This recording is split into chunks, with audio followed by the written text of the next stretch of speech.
प्यारे बच्चों नमस्कार, मैं सर स्वागत करता हूं पूरे स्टेट के number 1 educational channel UP board high school पर। आज से आप जिंदा जानदार जबरदस्त होंगे, पढ़ाई में एकदम से व्यस्त होंगे। प्यारे बच्चों, आज मैं आपके लाया हूं एक बेहतरीन से चैप्टर जिसका नाम है उत्तक।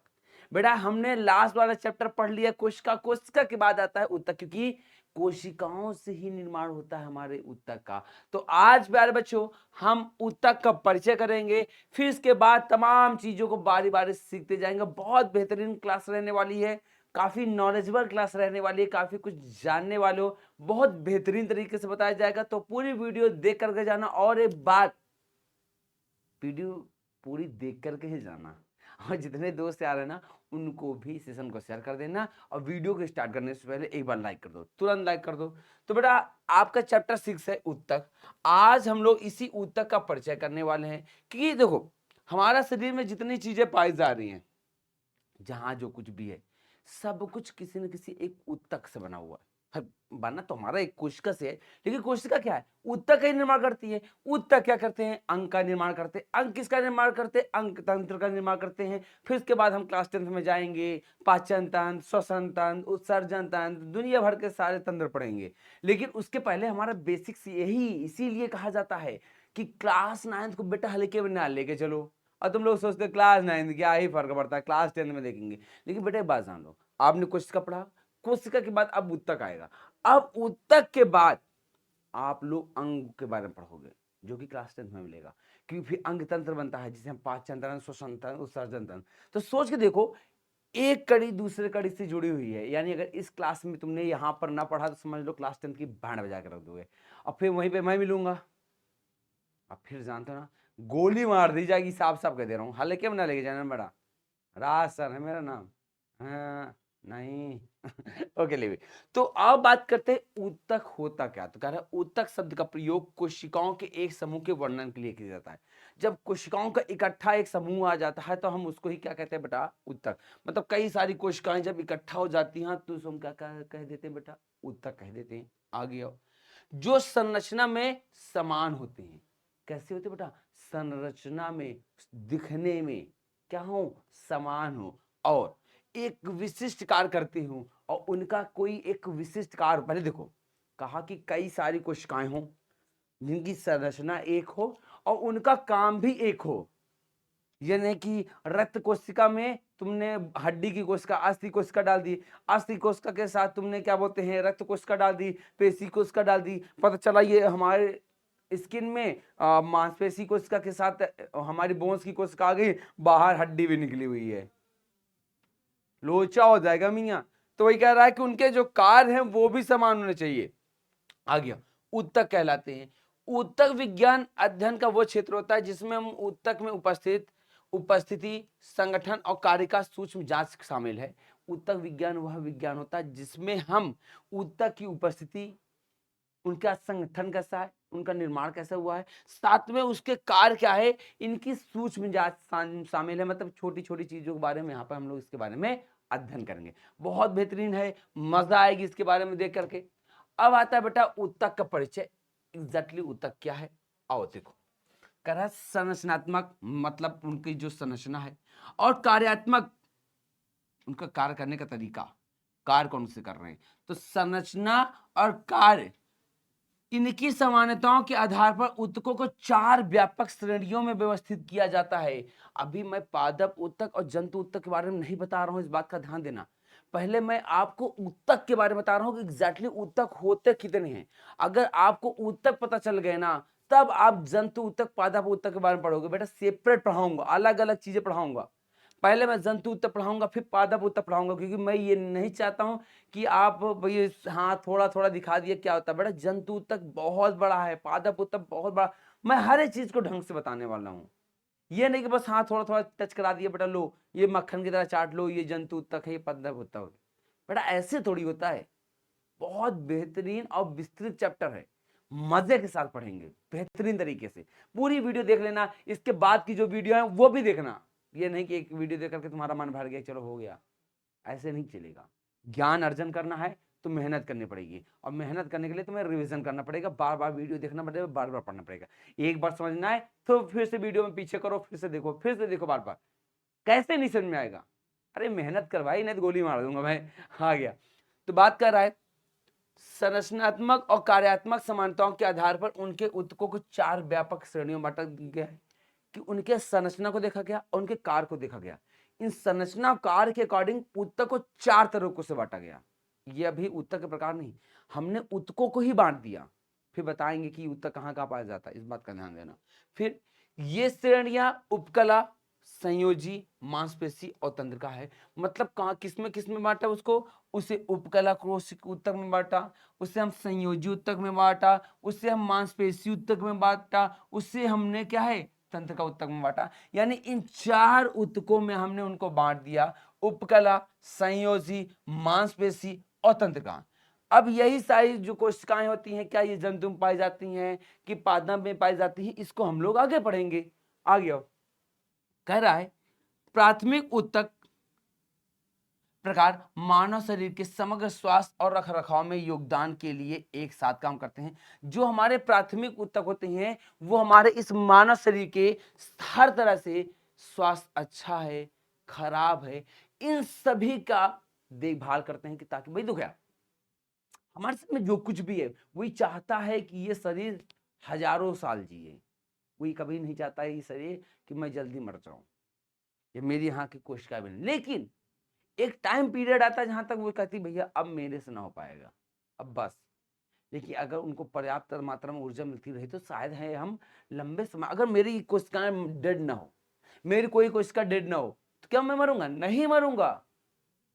कौन मर, हाँ एक्सीडेंट होता है बात दूसरी है, कोई निपटा दी तो बात दूसरी, अदरवाइज कहाँ मरने वाली है। हम बुढ़े क्यों होते हैं? क्योंकि हमारी जो कोशिकाएं होती हैं, जो हमारे ऊतक होते हैं वो डेड हो जाते हैं, वो मर जाते हैं, वो खत्म हो जाते हैं। अगर हमारे कोशिका ऊतक रीजनरेट होते रहे, हमारी कोशिका धीरे धीरे अपने आप को निर्माण करती रहे, वो कभी डेड ना हो, उनमें कोई कमी ना आए, हम नहीं मरेंगे। हम मरते क्यों है कि हमारी कोशिका डेड हो जाती है। अगर कोई रिसर्च हो जाए या कोई ऐसा तरीका मिल जाए जिससे हम कोशिकाओं को मरने नहीं, तो क्या बात करते हो, मजा आ जाएगी, हम मरेंगे ही नहीं। बहुत उम्दा लेवल है, साइंस से बेटा विज्ञान बहुत बड़ी चीज है।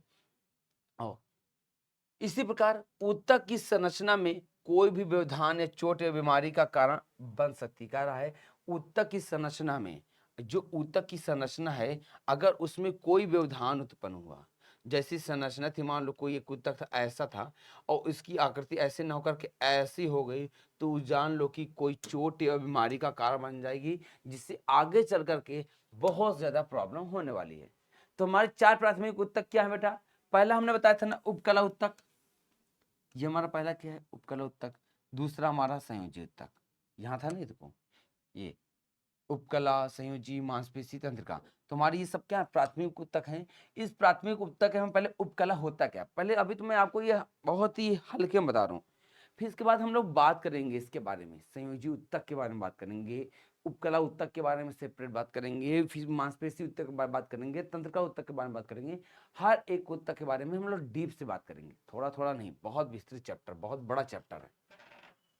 आ गया। तो कह रहा है उपकला ऊतक कोशिकाओं के समूह को संदर्भित करता है जो शरीर की बाहरी सतह को ढकते हैं, आंतरिक गुहाओं और मार्गों को रेखांकित करते हैं और कुछ ग्रंथियां बनाते हैं। तो ये उपकला ऊतक क्या करता है बेटा? ये कोशिकाओं के समूह को, भाई जाहिर सी बात है यार, जो ऊतक होता है वो कोशिकाओं के समूह के बारे में बताता है कि जो हमारी कोशिकाएं होती हैं, जो ऊतक है ये कोशिकाओं से मिलकर बना है। अबे ऊतक बनता कैसे? जब कई सारी कोशिकाएं इकट्ठी होती हैं। अबे ग्रास समझ में आ रहा है कि नहीं आ रहा है? सुनो पहले ढंग से कि जो ऊतक है, कोई भी ऊतक, वो बनता कैसे? जब कई सारी कोशिकाएं इकट्ठा होती हैं। जब कई सारी कोशिकाएं इकट्ठा होगी तो ऊतक बनेगा। हाँ बन गया, ठीक है, क्या बात। आगे आगे जैसे बना तो कह रहा है ये उपकला ऊतक है, ये इस प्रकार का ऊतक है जो शरीर की बाहरी सतह को ढकता है, शरीर की बाहरी सतह को ढकता है, आंतरिक गुहाओं और मार्गों को रेखांकित करता है ताकि हमारे शरीर से जो चीज अंदर जाना चाहिए वो आराम से जा सके या अंदर से कुछ चीज बाहर आ सके। तो ये उपकला ऊतक ये हमारे शरीर को कवर करता है, ढकता है। आ गया समझिए। तो क्या, जैसा कि इसके नाम से पता चल रहा है कि शरीर की कोशिकाओं और अंगों को एक साथ बांधता है।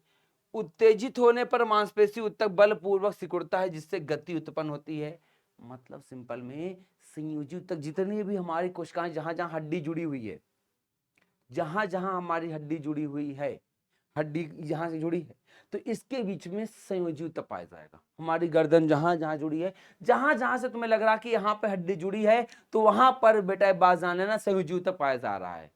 कहीं पर भी जहां पर हमारी हड्डी एक दूसरे से जुड़ी हुई है, लाइक सपोज, अब ये मत करना अब संयोजी ऊतक नहीं बेटा, हमारी जो यहाँ पे बोन्स है ये यहाँ पे टूटी होगी, तो यहाँ पर जो जुड़ा हुआ है संयोजी ऊतक होगा। यहाँ पर कलाई के पास जहाँ में मेरा कलावा बना है हाथ का, यहाँ पर भी क्या है संयोजी ऊतक, यहाँ पर बेटा संयोजी ऊतक, यहाँ पर क्या पाया जाएगा संयोजी ऊतक पाएगा। जो यहाँ की हड्डी और यहाँ की हड्डी, यहाँ से यहाँ की हड्डी, इन दोनों को जोड़ रहा है, तो यहाँ पे क्या पाया जाएगा बेटा संयोजी ऊतक। इस बात का ध्यान देना कि जब कहीं पर दो ऊतकों को, दो अंगों को जोड़ने की बात आएगी, दो अंग एक दूसरे से जुड़ रहेंगे, वहां पर हमारा संयोजी ऊतक पाया जाएगा। इस बात का ध्यान देना। यहाँ पे देख लो संयोजी, जिसे हम कनेक्टिव टिश्यू कहते हैं, ये हमारे फैट और सॉफ्ट इनके बीच में, हड्डियों के बीच में पाया जाता है, जो अंगों को जोड़ता है। ये हमारा क्या बेटा, हमारा नर्व टिश्यूज है। और बेटा ये हमारा क्या मसल टिश्यूज है, मांसपेशी टिश्यू है, ये इपिथेलियम टिश्यूज होते हैं। आगे आओ, अब आता है बेटा तंत्रिका ऊतक, ये हमारा जिसे हम नर्वस टिश्यू कहते हैं। देखो ये हमारा कौन सा टिश्यू है, ये हमारा कनेक्टिव टिश्यू है। क्या बेटा हमारा कनेक्टिव टिश्यू है। ये नीचे जो कनेक्टिव टिश्यू जो हड्डियों को जोड़ते हैं, ये हमारा मांसपेशी टिश्यू है। ये क्या बेटा हमारा मांसपेशी टिश्यू होते हैं। और ये हमारे क्या है बेटा उपकला, जो हमारे अंगों की बाहरी परतों को ढकते हैं, क्या कहलाते हैं बेटा हमारे उपकला। और ये नर्वस टिश्यू हमारे क्या कहलाते हैं बेटा तंत्रिका। आगे आओ, तंत्रिका ऊतक क्या करता है, ये भी उत्तेजित होता है, जो शरीर की विभिन्न क्षेत्रों के बीच संचार करने का तंत्रिका आवेग के रूप में विद्युत रासायनिक संकेतों की पीढ़ी और प्रसार की अनुमति देता है। मतलब ये बात जान लो सिंपल में, तंत्रिका ऊतक क्या करता है भाई, तुम इतना तो पता ही होगा ना। तंत्रिका कोशिका क्या की थी, तंत्रिका कोशिका क्या की थी, वो कोशिका हमारी ये तरह से लाइक सिंपल में काम की है कि मतलब कि हमारी जो इंफॉर्मेशन होती है उसको एक दूसरे से दूसरे, एक कोशिका से दूसरी कोशिका ले जाती है।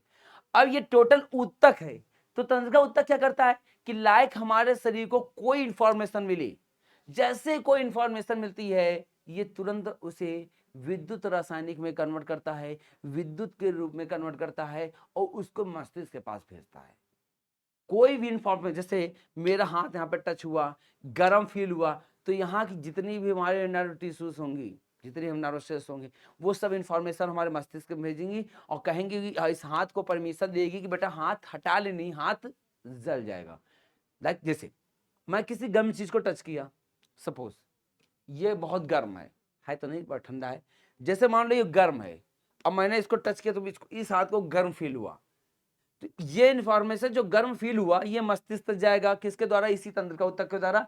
और फिर वापस आके इस हाथ से कहेगा बेटा इसको हाथ से इससे हटा दे, इसे टच किया, इंफॉर्मेशन मस्तिष्क के पास गई, मस्तिष्क कहेगा भाई ये हाथ टाल ही तो हाथ जल जाएगा। तो ये सारा काम कौन करता है बेटा, हमारा तंत्रिका ऊतक का काम होता है, जो इंफॉर्मेशन को विद्युत के रूप में, इलेक्ट्रिसिटी ब्लड के रूप में लेकर नहीं जाता, इलेक्ट्रिसिटी के रूप में लेके जाता है। तभी सारा काम इतना तेजी से होता है बेटा, विद्युत का काम है। हाँ आओ, अब बात करता है ऊतक संगठन का स्तर, ये क्या होता है। देखो कई सारी जब कोशिकाएं होती हैं वो मिलकर के ऊतक बनाती हैं, क्या बनाती है बेटा, ऊतक का निर्माण करती है। फिर कई ऊतक मिलकर के किसका निर्माण करते हैं बेटा, अंग का निर्माण करते हैं। अंग किसका निर्माण करते हैं बेटा, अंग तंत्र का निर्माण करते हैं, पाचन तंत्र, श्वसन तंत्र, उत्सर्जन तंत्र, दुनिया भर के सारे तंत्र। फिर उसके बाद ये सारे तंत्र को मिलाकर के क्या बनता है, हमारा जैसे एक जीव बनता है।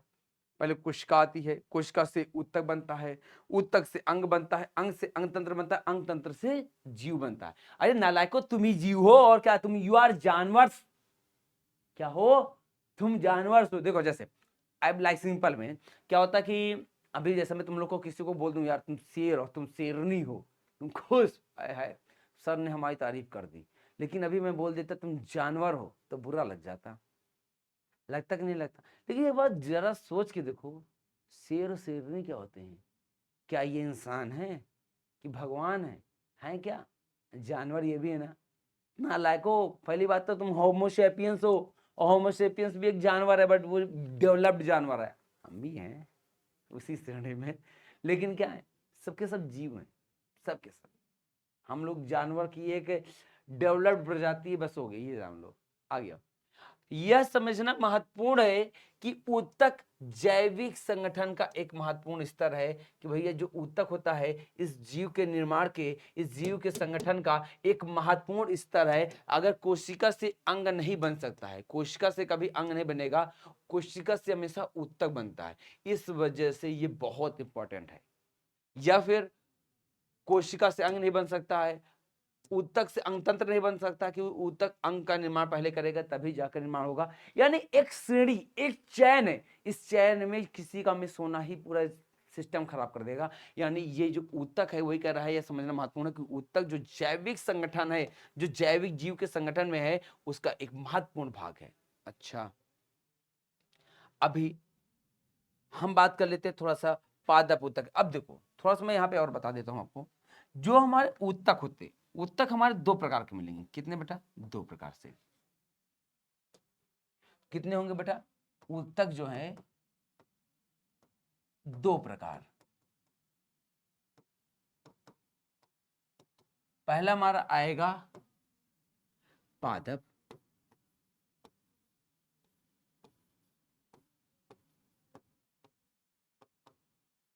फिर आएगा हमारा जंतु।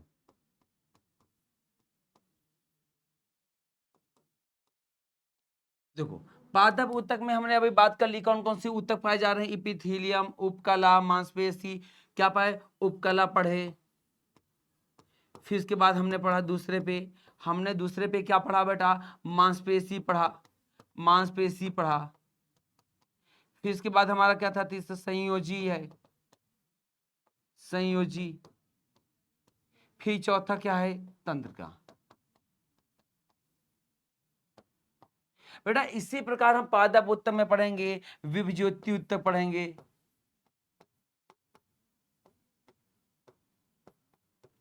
अब विभज्योति ऊतक क्या होता है बेटा? अभी भाई देखो मैं, बहुत बड़ा है बेटा, बहुत बड़ा है। कर्णकायमा, पर्णकायमा, पता नहीं क्या क्या चीजें, जटिल, फ्लोएम, जाइलम सब पढ़ेंगे। लेकिन जैसे हमारा क्या होता है, विभज्योति ऊतक पढ़ेंगे, जाइलम फ्लोएम पढ़ेंगे, फिर हम फ्लोएम पढ़ेंगे। यानी बहुत बड़ा है बेटा, मैं एक क्लास में इसको खत्म नहीं कर सकता बेटा, बहुत बड़ा चैप्टर है।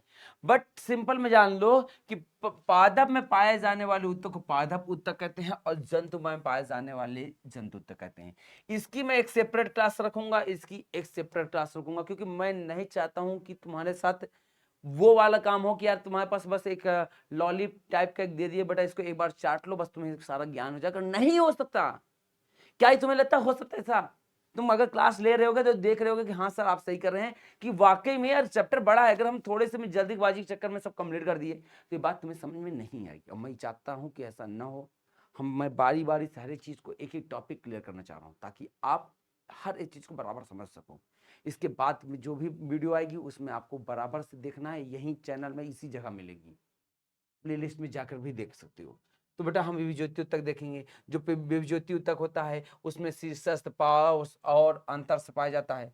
बेटा इसमें जो पौधों की वृद्धि, पौधों की मोटाई, इन सभी में उसका बहुत बड़ा योगदान रहता है। साथ में नई पत्तियों का या नई डाल का निकलने का जो ऊतक होते हैं, वो हमारे सबके सब क्या होते हैं बेटा? विभज्योति ऊतक होते हैं।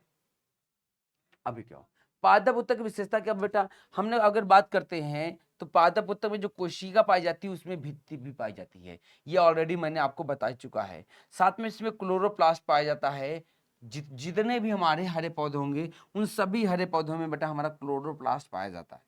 बड़ी केंद्र की ऋतिका पाई जाती है। इसमें जो ऋतिका होती है बहुत बड़ी केंद्रक वाली होती है। प्राणी ऊतक क्या है? यानी हमारा ये जंतु ऊतक। क्या बेटा? जंतु ऊतक।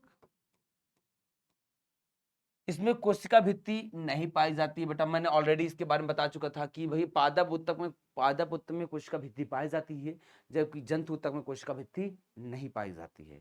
इस बात का एकदम से ध्यान देना। आ गया अंतर कोशिकीय पदार्थ पाया जाता है। भाई जब कोशिका के अंदर कुछ ना कुछ लिक्विड पाए जाते हैं, वो है हमारा क्या है? कोशिका द्रव्य पाया जाता है। और हमारा कोशिका द्रव्य के साथ साथ हमारे कोशिका अंगक भी पाए जाते हैं। कोशिका अंगक, कोशिका द्रव्य, फिर इसके बाद हमारे बीच में एक केंद्रक भी पाया जाता है। तो इतनी चीजें हमारे अंदर कोशिकीय पदार्थ में पाए जाते हैं। विशेषीकृत कार्यों के लिए अनुकूलित सभी, ये बात जान लेना, जितनी कोशिकाएं होती हैं उन सभी कोशिकाओं का अलग अलग काम होता है। पेशी ऊतक होगा उसका अलग काम होगा, तंत्रिका ऊतक होगा उसका अलग काम होगा, यानी उनसे जो जिन कोशिकाओं से बने हैं उन सभी कोशिकाओं का भी काम अलग अलग होता है। कभी भी तंत्रिका कोशिका रक्त का निर्माण नहीं करेगी या रक्त में नहीं पाई जाएगी, सब कुछ अलग अलग सिस्टम बना हुआ है। आगे ऊतक संवर्धन क्या होता है बेटा? यह एक महत्वपूर्ण तकनीक है जिसमें ऊतक को कृत्रिम माध्यम से विकसित किया जाता है। इसका उपयोग कृषि और चिकित्सा दोनों में किया जाता है। क्या कहते हैं बेटा? यह एक तकनीक है जिसमें ऊतक को कृत्रिम साधनों से विकसित किया जाता है। मतलब जो हमारे ऊतक होते हैं उनको एक नए टेक्नोलॉजी के थ्रू अपने से डेवलप किया जाता है, ताकि क्या है कि देखो यार, इतने तो पता है ना, साइंस दिन ब दिन डेवलप कर रहा है। लाइक हम बात कर देते हैं, ये कोई गेहूं की फसल है या कोई पेड़ पौधे हैं, उसमें कुछ बदलाव करना, हाइब्रिड करना, तो अब हाइब्रिड करना है या कुछ भी करना है या नई चीजों का निर्माण करना है तो कैसे होगा? उसके लिए हमने कुछ ऐसी तकनीकें अपनाएंगे ताकि जो हमारे ऊतक है उसका निर्माण हो सके, अदरवाइज वो पेड़ या पौधा वो एकदम से नष्ट हो जाएगा। अब आता है बेटा ऊतक विज्ञान किसे कहते हैं।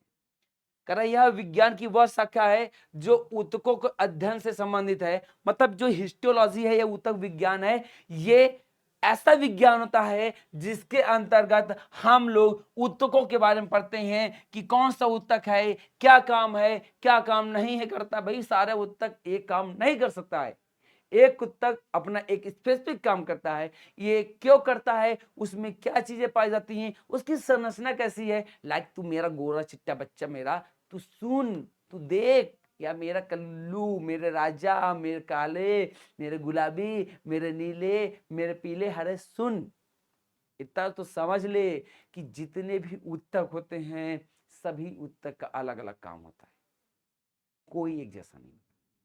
ठीक है, इसका उपयोग रोग निदान और अनुसंधान में भी किया जाता है। मतलब जो ऊतक विज्ञान होता है, भाई जाहिर सी बात है, ऊतक में कोई बदलाव हो रहेंगे, कोई चेंजेस आएंगे, वो हमें पता चलेगा तो हम रोगों को हटा सकते हैं, उनसे रोग से निदान मिल सकता है, अनुसंधान कर सकते हैं, रिसर्च कर सकते हैं। निदान का मतलब कि मुक्ति मिल जाना, अनुसंधान का मतलब रिसर्च करना।